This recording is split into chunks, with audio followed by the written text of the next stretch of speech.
clay tablets preserve the secrets of the world's first civilization, the Sumerians of ancient Mesopotamia. The language of the inscription is Sumerian. A team of scientists took more than 30,000 such fragments and fed them into an advanced AI system. And what came out shook the very roots of history. This wasn't just some old story. It was a glimpse of a truth that may have been misunderstood for thousands of years. The mysterious symbols carved on these Sumerian tablets, like the Tree of Life, and the divine beings standing on both sides of it, often believed to be the Anunnaki, had been seen as religious symbols for centuries. But when the AI started connecting these faded markings, it revealed a sentence, one that shouldn't even exist. A sentence that, in a single moment, changed years of beliefs held by the historians in that room. As the AI analyzed deeper, a pattern began to appear. Creation, human origin, and in the story of civilization might not be the way we've been taught since childhood. These ancient texts seem to hold something that doesn't just change the past, but forces us to look at today's world from a completely new perspective. And the most shocking part, this isn't just a discovery, it's a beginning of a mystery that is slowly starting to unfold. So make sure you watch the video till the end, because the truth revealed at the end might completely change the way you think. Before we move further in the video, make sure to subscribe to the channel so you can watch videos like this first. The story didn't begin in a grand temple, a treasure site, or a mysterious cave. It started in a completely quiet, ordinary room, at the back section of the Penn Museum, a place where almost no one goes. There, sitting on a shelf and covered in years of dust, was a small piece of clay known as CBS 1386. At first, it didn't look special at all. It was about the size of a human palm, broken from multiple sides, with cracks across its surface. And, in many places, the markings were so faded they were barely visible. Even when it was first discovered during excavations in the early 20th century, no one paid much attention to it. Researchers at the time simply considered it a damaged, incomplete piece, probably part of a larger tablet, containing nothing more than some basic accounting marks. In fact, museums around the world hold more than 500,000 Sumerian clay tablets and fragments, and most of them have never been fully read. CBS 1386 was just one of them, a piece that gave no hint of any hidden mystery inside. That this fragment came from the ancient Sumerian region of southern Iraq, where some of the world's oldest written records were found. Yet for years, it remained nothing more than a useless piece. No one took a closer look at it again, and it was never connected to any major discovery. But the truth is, many times the biggest secrets are hidden right where no one even tries to look. And this small, broken piece, the one that no one had taken seriously for years, was finally placed in front of a new, advanced AI system. The job of this system was to read those faded, incomplete, wedge-shaped cuneiform markings, the ones human eyes were struggling to understand. The AI first scanned the fragment in high resolution. Then it started analyzing every tiny wedge mark, its angle, its depth, the distance between two marks, as in how it connects to the next symbol. After that, the AI compared these incomplete signs with thousands of verified Old Babylonian signs that had already been authenticated. Slowly, just like a broken puzzle coming together, the markings began to make sense. What once looked like random scratches started turning into a clear pattern. And then, a moment came that completely changed the atmosphere in the room. The AI completed the reconstruction, and a full sentence appeared on the screen. The seventh attempt failed because it started speaking before it was permitted. For a few seconds, there was complete silence in the room. The staff and historians present couldn't even process what they had just seen, because this sentence didn't match any known Sumerian creation story, according to everything we knew until now. In the Eridu Genesis, humans were created directly by divine will in a single act. And in the Atrahasis, the gods created humans by mixing clay with the blood of a slain divine being. In both of these, there is no mention of multiple attempts. There is no concept of failure. And there is definitely nothing about breaking a rule like speaking too early. But this one line changed everything. It clearly hinted that humans may not have been created perfectly in one attempt, but were made again and again through different tries, almost like an experiment. But was this really true? Or could it be a mistake? Or something even bigger? A fake? Because the sentence that appeared was so unusual that trusting it without verification wasn't easy. So first, its grammar was checked. The language of the sentence was compared with verified tablets from the Old Babylonian period, ones that are already fully authenticated. Experts found that the word forms, their usage, and the sentence structure perfectly matched the rules of that time. After that came the most important step, the physical examination of the wedge marks. Every mark's depth, width, and pressure was studied carefully, and the pattern that appeared matched exactly with real tablets dated between 1900 and 700 BCE. This was the same writing style used by trained scribes of that era. Then attention was given to its surface. The texture of the clay was completely natural. No artificial polishing, no abnormal layers. The patina on it, meaning the mineral layer formed over time, was also perfectly consistent. This kind of buildup only happens over centuries, and recreating it artificially is almost impossible. The most important thing, there were no signs of modern tools on that fragment, and no cutting marks, no scratches that could suggest it had been tampered with later. The AI also carried out a deep digital scan analysis on its own level. It checked every pixel, looking for any inconsistency, pattern mismatch, or unnatural alteration. But even it didn't find anything suspicious. In the end, human experts physically examined the fragment themselves, its clay, its condition, its markings, everything, and their conclusion was clear: this piece is completely authentic. That meant one thing for sure. The sentence that was found was not a mistake or a fake. What had been discovered so far was already shocking. But the real impact came from understanding the meaning of that single line. The seventh attempt failed. This wasn't just a sentence, it was a clear signal. It's simple. If the seventh attempt failed, and then there must have been 6 attempts before it. But the strange part was, that small fragment didn't mention any of the earlier attempts. It only showed a result of a failed experiment. It was like we had found just the last page of a long process, while the rest was missing somewhere. That's when the team realized this wasn't a simple religious story. It felt more like a record of a process, where each attempt was tested, evaluated, and rejected if it failed. Which means humans might not have been created in a single perfect act, but through multiple attempts. And if that's true, then one thing becomes clear. The whole idea of a single perfect creation starts to fall apart. Instead, this looks more like an engineering project, where prototypes are made, they fail, and then new versions are created. And now the question became even bigger. Where are those other attempts?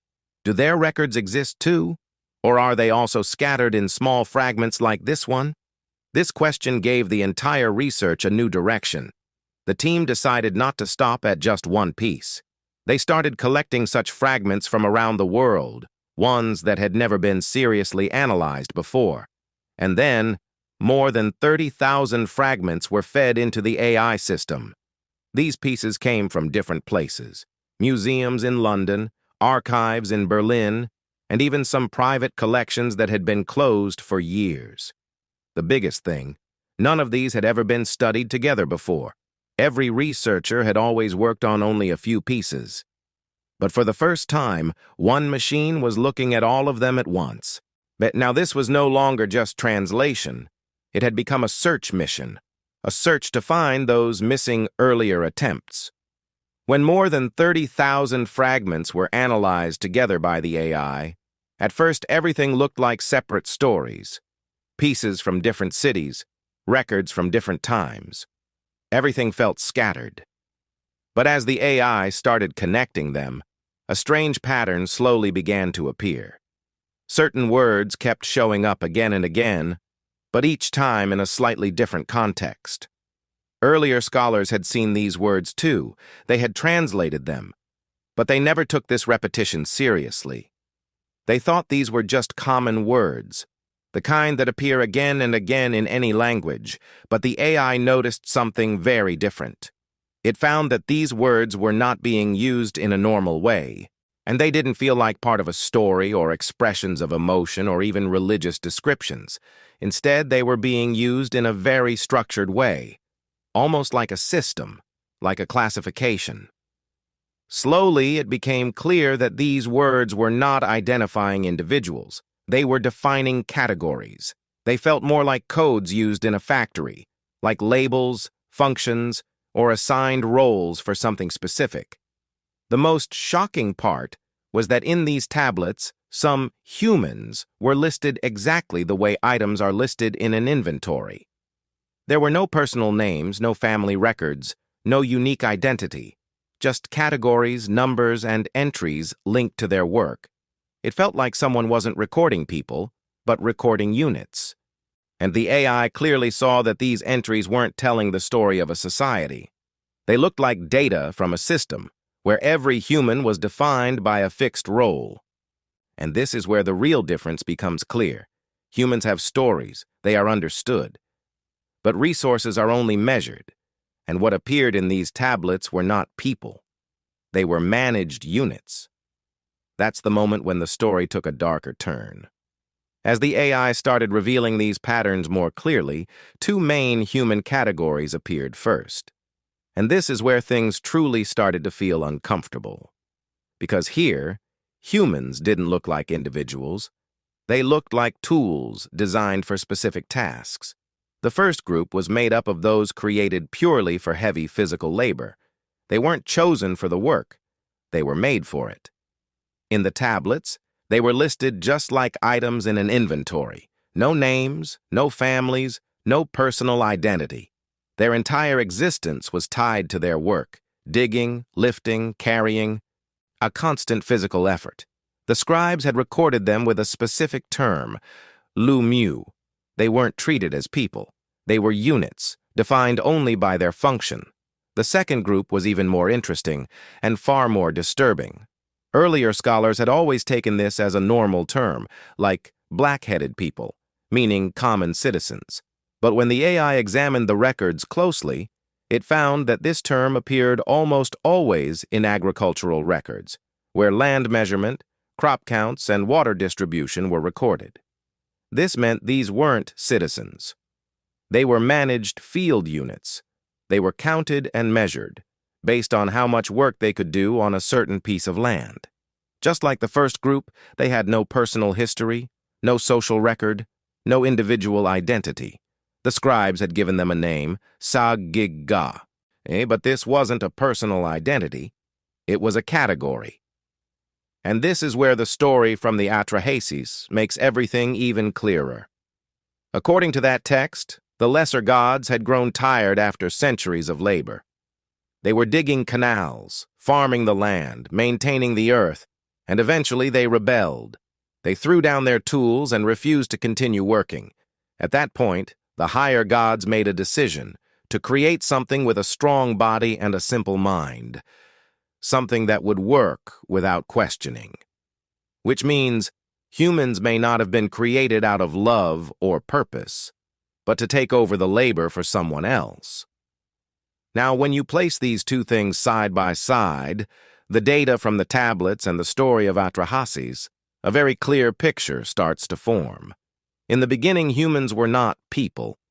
They were categories, as created for different types of work, divided into groups, and then used accordingly. The third group, models created for underground work, takes the story into a much darker place. Everything discovered so far was already shocking, but this third group changes the tone completely. Because here, it's not just about working humans. It's about bodies that seem like something went wrong, and yet they were still used. The name of this third group sounds simple, almost clinical, but its meaning is deeply unsettling. In some places, they are described as stretched ones, beings designed to work underground. The AI noticed that they were only mentioned in very specific contexts, like narrow tunnels, deep underground paths, underwater passages, and tight spaces beneath temple foundations. Just imagine, places where a normal human can't even stand properly, where there's barely any air, very little space, and surviving for long periods is almost impossible. But the bodies described in these tablets seemed fit for exactly those conditions. Their body proportions were different, long, stretched limbs, a structure not meant for standing upright, but for bending, crawling, and working inside tight spaces. And the most unsettling part, they were not chosen for this work. They were made this way. Now, when you connect this with the Atrahasis text, the picture becomes even clearer. It clearly mentions that early human attempts often went wrong. Some bodies had uneven limbs, some couldn't move properly, some weren't shaped for the purpose they were created for. So these were not perfect creations. They were failed prototypes. But the most disturbing part is this. They were not discarded. They were not destroyed. They were simply repurposed. Whatever use a body could serve, it was assigned to that task. And the same thing happened with this third group. They weren't given freedom, they were sent elsewhere, to places where no normal human could survive. And the scribes recorded them with a specific name, Luguida. Now, when you look at all three groups together, Lumiu, Sagigga, and Luguida, a clear pattern emerges. This is not a society, it's a system where different types of human models were created, tested, and then placed wherever they fit. But the real shock came when researchers noticed something very simple, and that became the biggest clue in this entire story. In all the records found about these three groups, Lumu, Sagigga, and Luguida, one thing was completely missing.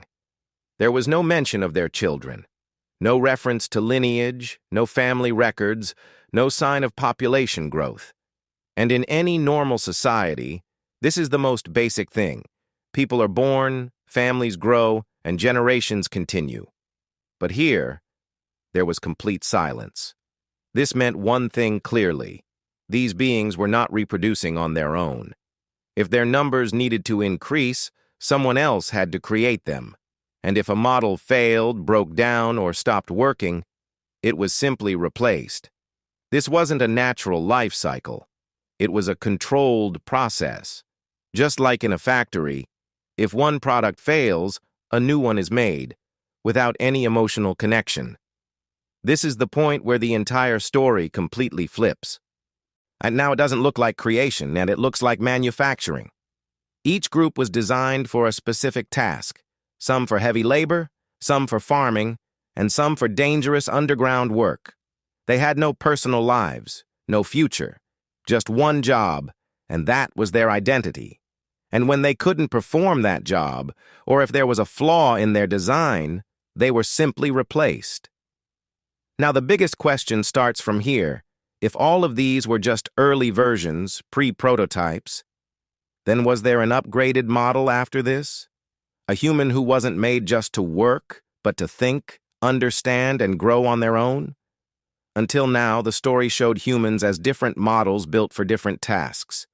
Some for labor, some for agriculture, some for underground work. But then, among all of this, one name appears that changes everything: Adapa. And Sumerian and Akkadian texts keep pointing to the same individual, someone who was completely different from the rest. In the Amarna tablets, his story is preserved, and there, Adapa is not shown as an ordinary human, but as a completely different kind of human model. If earlier humans only worked, Adapa was something more. What did the earlier humans do? Digging, carrying, following orders. That's it. Their role was to follow, not to understand. But Adapa, he thought. He understood things, interpreted them, made decisions. The texts describe him as a human who had knowledge of the laws of heaven and earth. That means he wasn't just a physical worker. He understood the system he was living in. And that's what made him different from all the others. Adapa was created by Ea, or Enki, the god associated with knowledge, wisdom, and technical skill. That clearly suggests this wasn't a normal creation. It was a planned upgrade. He was raised in the city of Eridu, where he wasn't just taught how to live, he was taught how to think and understand. He learned rituals, temple management, record-keeping, skills that later became the responsibility of priests and rulers. Before this, no human had shown these kinds of abilities. Adapa was the first human who wasn't just a worker, but an administrator, someone who could understand the system and manage it. But the biggest change came here. Adapa had children. This might sound like a small detail, but it is actually the turning point of the entire story. Before him, all the human models did not reproduce on their own. They had to be created again and again. But Adapa was different. His lineage continued. He had children. And then they had children. For the first time, humans started to grow on their own, without any divine intervention. Now there was no need to keep creating humans again and again. Adapa was created once, and after that, his generation kept moving forward by itself. This was the moment when manufactured humans turned into a real human civilization. Now humans were no longer just tools. They had become a system. But with this, a new danger also appeared. Because if a human can think, learn, and teach the next generation, then over time, they can reach a level where controlling them becomes difficult. Now the story reaches its most high drama moment, where Adapa is no longer just a different human. He becomes a threat. One day, Adapa went to the Persian Gulf to fish. Everything was normal.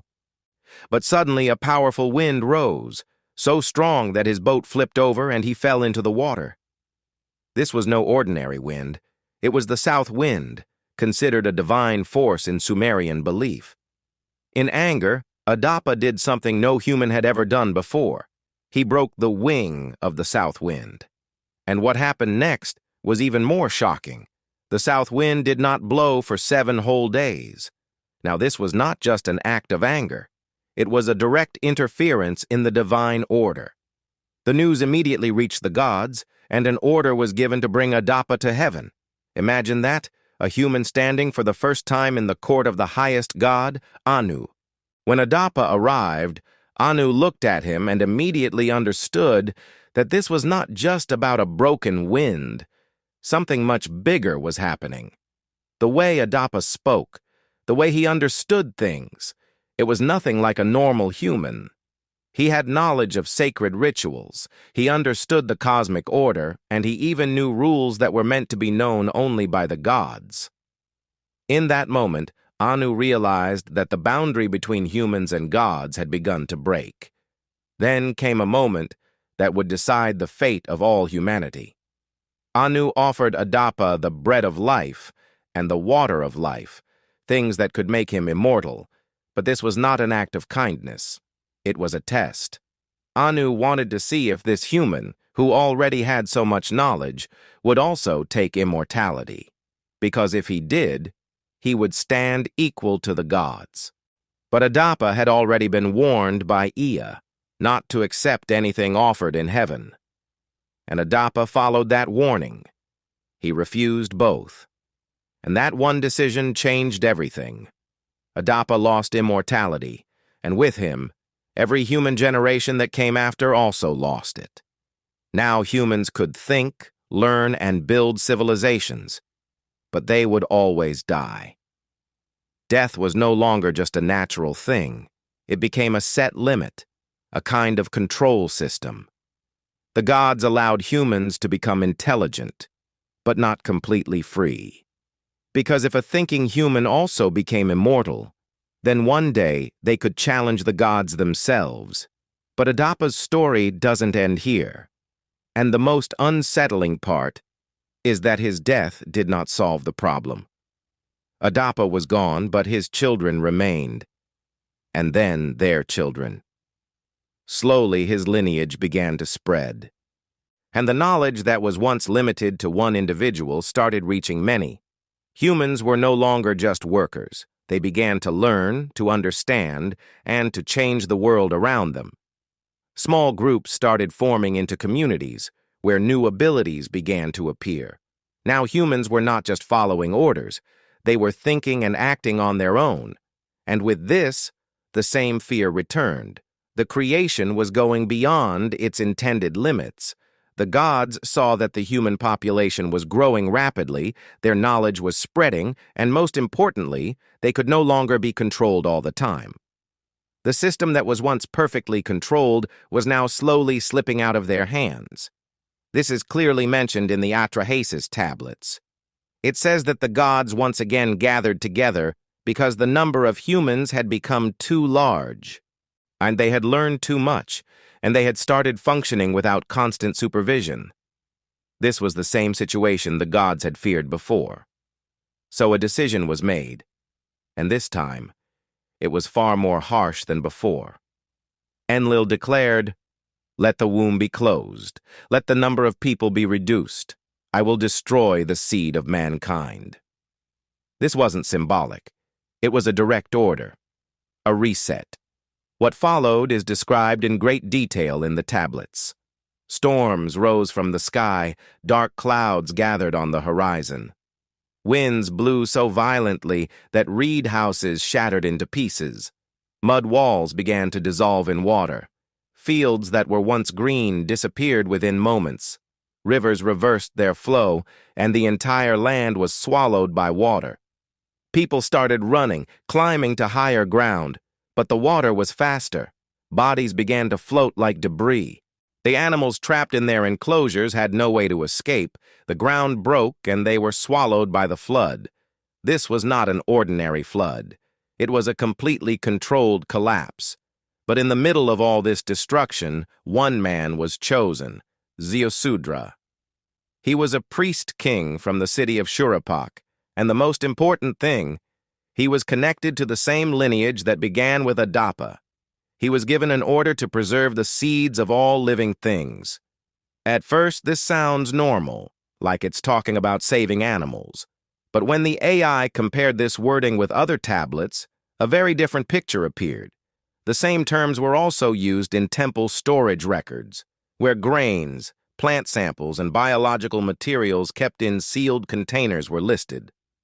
This suggests that Ziusudra may not have been told to gather animals, but to protect already stored samples, which clearly means the gods were not trying to save the world.